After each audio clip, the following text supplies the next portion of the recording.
Just back today at this media wall job we done about a year ago. Looks great. We have the LED lights on a switch back here.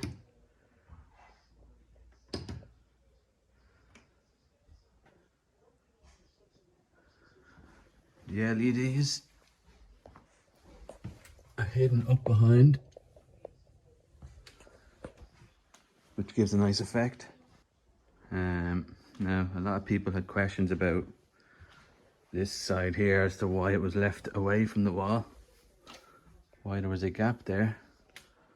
That was for that curtain to be able to close and disappear behind the media wall.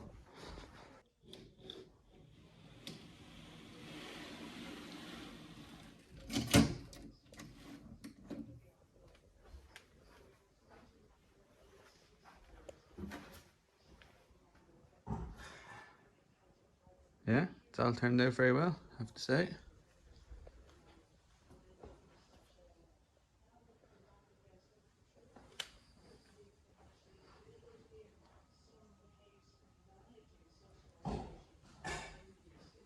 If you want to see the full build of this whole unit, you'll find it on my channel. I'll link below.